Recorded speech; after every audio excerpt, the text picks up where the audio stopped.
Hello TCG and Lorcana enthusiasts, and welcome back to yet another Lorcana deck profile, where today I am finally profiling probably one of the best decks of the first chapter, Ember Steel Control, or as many people might also call Song Control. This is without a doubt probably one of the best decks of the format. What I have in front of you is probably the most common build of it. I don't think there's changes that you can make in this deck.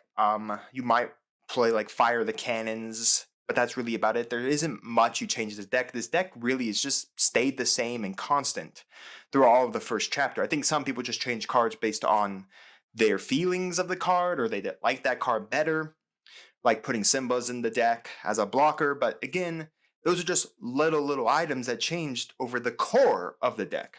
So let's discuss this deck and I'll give you my thoughts about it. We have 4 Captain Hook, 4 Prince Eric. We got the 4 Arrow. This is the whole matter of the deck. She's just a Singer 5. Another card that a lot of people like to play. I've seen some people play. I'm not sure if it's always loved, but Cinderella is also a Singer 5 as well. Now, she doesn't search you cards, but she is a Singer 5. I have seen some decks play this. We have 4 Tinkerbell, 3 Hades. The Hades is here to loop itself. If you don't know, the Hades can loop Hades, so basically you play Hades, you get Hades, you play kill the Hades, you play Hades, get Hades. In essence, you're always looping the Hades around. But this also does work very well to get back like cards you need, like Rapunzel's, Tinkerbells, your big Tinkerbells, Ariels, anything you kind of need to play around. But again, a really good 3/2 body just to start beating stuff over with it and then constantly recycling itself.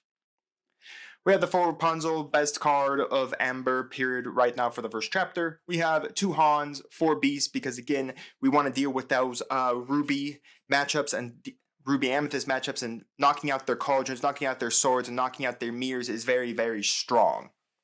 Again, that knocks out their draw ability, that knocks out their ability to restand guys, and that also knocks out their ability to check the top 2 cards of their deck to find stuff, or see what they're going to get. We have 2 Cerberus for control. We have 4 big Tinkerbell to shift over, little Tinkerbell, and then we have 4 Stitch. This Stitch is really nice. If you have 2 or more guys, which most of the time you'll have 2 or more guys, you just get to draw 2 cards. So it's a really nice just draw 2 at a 4/8 body as well. We have 4 Smash, 4 You Have Forgotten Me. This is very good around probably the early mid game, because if your opponent's sitting on 2 cards, you play 4, just get rid of their eye or hand. They're now sitting at 0 cards, and you have abilities to draw 2 and draw cards here as well. So you have a very good draw package, and your opponent's going to have to go 1 card at a time to redraw. Then we're playing 4 Be Our Guest to search our deck for our Ariel, the important card of the deck, or maybe big Tinkerbell, anything we need. Part of your world. You can sing this off an Ariel to get cards back to your hand, like Ariel, and then play. I'm only playing 1. It's basically, in essence, another copy of Hades, but we can sing this for free without paying any ink. We have Kuna Matata here. We can sing this, of course, as well as playing it, but you're probably going to sing it more often. This heals 3 damage, so if you know your Ariel is close to dying, you can heal it, so you can constantly have that Ariel back online, or heck, even your big Tinkerbell, so you're always threatening big Tinkerbell's effect to deal 2 damage a turn. Not mentioning deal 4 damage on her for initial swing. Then finally, we have the namesake, Grab Your Swords. They're probably the best 5 cost singable card in the first chapter right now, and by powerful means just being sung off the Ariel. So overall, there isn't really much I'd say you can change about this deck. I would say some people like to play Cinderella to have another singer in the board, reckoning that you can use shift big Tinkerbell and sing with big Tinkerbell to use Grab Your Swords. That's another combo. Big Tinkerbell deal 1 damage and everything. Big Tinkerbell sing to then knock stuff out. There are some people I think that like the Lilo because of the aspect of being able to play a little aggro in there. So what about Stitch Rockstar? If you're going to play Stitch Rockstar, you're going to play a Stitch Rockstar Steel deck. That's a completely different deck than Control, but not a bad card nonetheless. I would swap your deck out though. Swap your Control cards more or less to play the Stitch deck. We're not playing a lot of little guys, so it doesn't work in this aspect, but the little Stitch can work. There is a Steel Rockstar Stitch though deck. Well, in Steel you can play, and like I said, Simba is a good card as well. In essence, always protecting your Ariels, especially when she sings a card like Grab Your Swords. But then again, the essence of Grab Your Swords, you're going to do it in your mid-game because you want to clear your opponent's board. So there's another card you could put in there. You could put more Hans if you really want to. The little Simba if you wanted to cycle even more cards.